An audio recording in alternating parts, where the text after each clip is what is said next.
Hello all, welcome to Kittu blogs. Today recipe సొరకాయ తపాల చెక్కలండి, Andhra style. మేమైతే వీటిని తపాల చెక్కలనే అంటాము. మీ ఏరియాలో ఏమంటారో కమెంట్ చేయండి. సొరకాయ మంచిగా అక్కడక్కడ కరకరలాడుతూ పచ్చని పప్పు ఈవినింగ్ టైంలో స్నాక్స్కి చాలా బాగుంటాయి. పిల్లలు కూడా చాలా ఇష్టంతో తింటారు. ఇవైతే ఇంకా తెల్లవారుజామున అయితే ఇంకా చాలా బాగుంటాయి. ఇవి చూడండి, ఒక్కొక్కటి క్రిస్పీ వస్తుంది. క్రిస్పీ తినేవాళ్ళు క్రిస్పీగా చేసుకోవచ్చు. మెత్తగా ఉంటాయి, కొన్ని మెత్తదనంతో కావాలి అన్నప్పుడు మెత్తగా కూడా ఉంటాయి.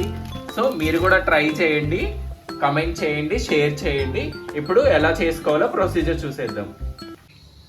ఆంధ్ర స్టైల్ తపాల చెక్కలకు కావాల్సిన ఇంగ్రీడియంట్స్: బియ్యపిండి, రైస్ ఫ్లోరు, ఇవి పచ్చెనపప్పు ముందుగా ఒక పావు గంట సేపు నానబెట్టుకోవాలి. ఇది సొరకాయ తురిమి పెట్టుకోవాలి. పిండి ఎంత ఉంటే దానికి తగ్గట్టు పెట్టుకోవాలి. జీలకర్ర 1 టేబుల్ స్పూను, 1 టేబుల్ స్పూన్నర కారము, 1 టేబుల్ స్పూన్ ఉప్పు తగినంత. ఇవి ఆనియన్స్ ఇలా కట్ చేసి పెట్టుకోండి, ఒక 2.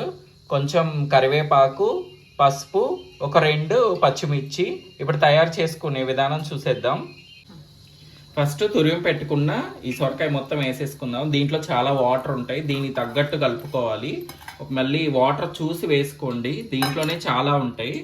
సో మళ్ళీ పావు గంట ముందు నానబెట్టుకున్న పచ్చెనపప్పు బాగుంటాయండి. ఇవి నూనెలో వేసిన తర్వాత మంచి కరకరలాడుతూ ఉంటాయి. ఇది కరివేపాకు, పసుపు, ఆనియన్స్ అన్నీ వేసేసుకోవాలి. దీంట్లో 1 టేబుల్ స్పూన్ జీలకర్ర వేసుకోండి, టేబుల్ స్పూను సాల్ట్ చూసి వేసుకోండి. కారం కూడా తగినంత వేసుకోండి, మేమైతే కొంచెం కారం ఎక్కువే తింటాం. సో ఇవన్నీ బాగా కలుపుకోవాలి. ఫస్ట్ ఈ వాటరే సరిపోతాయి మ్యాక్సిమం, లేదు అంటే నీళ్లు చల్లుకొని చూపిస్తాను కన్సిస్టెన్సీ ఎలా రావాలో. మొన్న సర్వపిండి అప్పలు పెట్టాను కదండి, సేమ్ అదే, కాకపోతే దీంట్లో కొన్ని ఇంగ్రీడియంట్స్ తగ్గిపోతాయి. కాకపోతే అది తెలంగాణ సర్వపిండి అంటారు, ఇదేమో మేము ఆంధ్రాలో చేసుకునే తపాల చెక్కలు. వాళ్ళేమో జస్ట్ ఒక కళాయిలో జస్ట్ కొంచెం ఆయిల్ వేసేసి అప్పను ఒత్తేస్తారు, బట్ మేమేమో నూనెలో వేసుకుంటాము. ఇవి చాలా ఈజీ, మీకు ఏది కంఫర్టబుల్ ఉంటే అది చేసుకోండి, ఏది ఈజీగా అయిపోతుంది అనుకుంటే. సో పిండి మొత్తం ఇలా ఈ కన్సిస్టెన్సీలో కలుపుకోవాలి.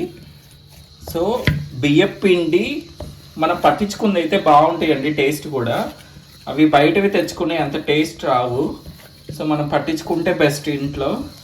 సో ఒకవేళ వాటర్ సరిపోకపోతే మీరు ఇంకొంచెం వాటర్ పోసుకొని ఇలా అయ్యేటట్టు మొత్తం ఈ కన్సిస్టెన్సీ వచ్చేటట్టు కలుపుకోవాలి. ఇలా కలుపుకున్న తర్వాత ఇలా చిన్న చిన్న ముద్దలు తీసుకోండి. ఇలా చిన్న చిన్న ముద్దలు తీసుకొని ఇలాంటి పేపర్ ఉంటే కనుక మీ దగ్గర ఇప్పుడు అప్పలాగా చేసుకోవాలి.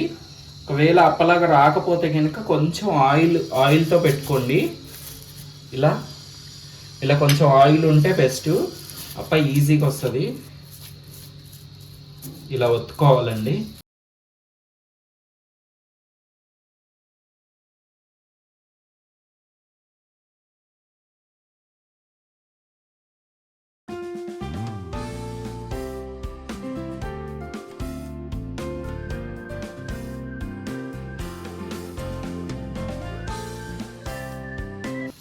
సో ఇలా ఒత్తుకున్న తర్వాత కడాయి నిండుగా నూనె పోసుకొని ఇలా వేసేసుకోవడమే. నూనెలో ఎన్ని పడితే అన్ని వేసేసుకోండి. ఒకవేళ పెద్ద కళాయి అయితే 2-3 వేసుకోండి, చిన్నదైతే ఒక 2 అప్పలు వేసేసుకోండి. ఇవి చాలా ఈజీ, తొందరగా అయిపోతాయి.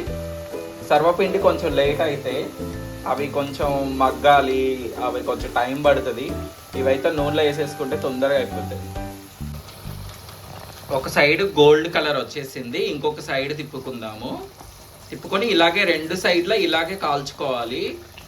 ఇలా అయిన తర్వాత తీసేసుకోవచ్చు. సో ఇలా తిప్పుకుంటా 2 సైడ్లు ఈ కలర్ వచ్చేంత వరకు నూనెలోనే ఉంచుకోవాలి.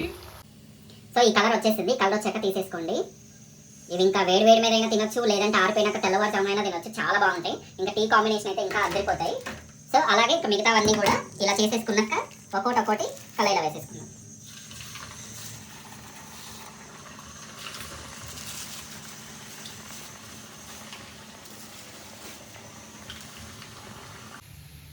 ఈ కలర్ వచ్చాక తీసేసుకోవడమే.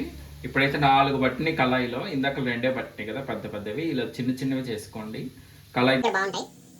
సో మిగతా ఇలా చేసుకోవడం చాలా సింపుల్ అండి.